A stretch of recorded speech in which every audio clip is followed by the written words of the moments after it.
What if the Hundred Years' War never ended? The prolonged warfare would lead to incremental changes in military technology, tactics, and alliances. The introduction of gunpowder would evolve more rapidly as both sides sought a definitive advantage. The political landscape could shift dramatically with the rise of mercenary armies and increased support for noble houses.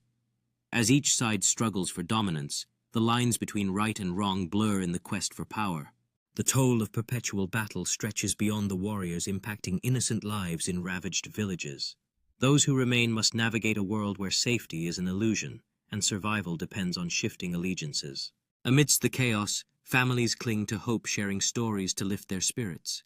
Meanwhile, the demand for weaponry escalates, with artisans working day and night to supply the armies that march on. As soldiers grapple with the weight of endless conflict, moments of introspection arise amidst the chaos. The dawn brings new battles, yet the price of honor weighs heavily on those who fight.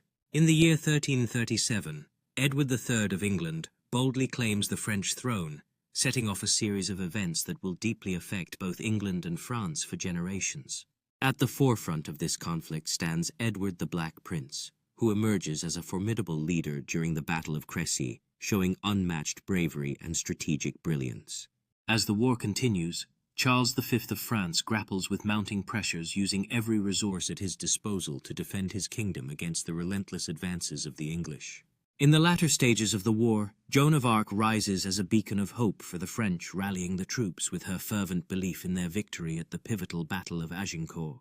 The war concludes in 1453 with a resounding French victory, igniting celebrations across the nation as citizens embrace their hard-fought identity and reflect on the sacrifices made. The aftermath of the war brings about significant societal transformation, as the struggle for national identity spurs on peasant uprisings and the rise of new social classes, reshaping both England and France. The societal structure in both England and France would become increasingly entangled in the war. The constant state of conflict could lead to a rise in nationalism, where citizens rally around their national identity. This prolonged strife could also result in peasant uprisings driven by economic hardship and exploitation. We'll explore the emergence of new social classes as war ravages the traditional feudal system. As the war continues, culture begins to reflect the ongoing conflict. Art and literature might depict the relentless struggle, creating new genres that celebrate heroism or lament loss. The media of the time, like tapestries and ballads, evolve into powerful tools for propaganda. We'll discuss how a continuous war influences the development of the Renaissance in England and France. Now let's examine the political ramifications. The inability to reach a peace agreement might lead to a fragmented England and France, with various factions vying for control. The lack of a central government could give rise to warlords and local leaders.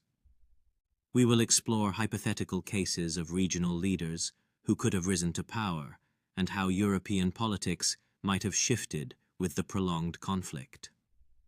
Alternate scenario. Joan of Arc is never born. Charles VII loses control.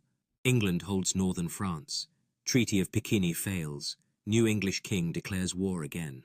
Without the unifying force of Joan of Arc, the people of France remain fragmented and demoralized, their hopes for salvation fading away. The absence of a strong leader leads to disarray among the French troops, as local lords struggle to maintain their own power amidst the encroaching threats from the English forces. France is divided into English-controlled regions and rebellious southern provinces. Spain and Italy rise in power. The Renaissance is delayed. Da Vinci becomes a weapons designer. The Protestant Reformation is slowed. England remains Catholic. The Vatican stays powerful and possibly builds a stronger coalition. Colonization of the Americas is fragmented.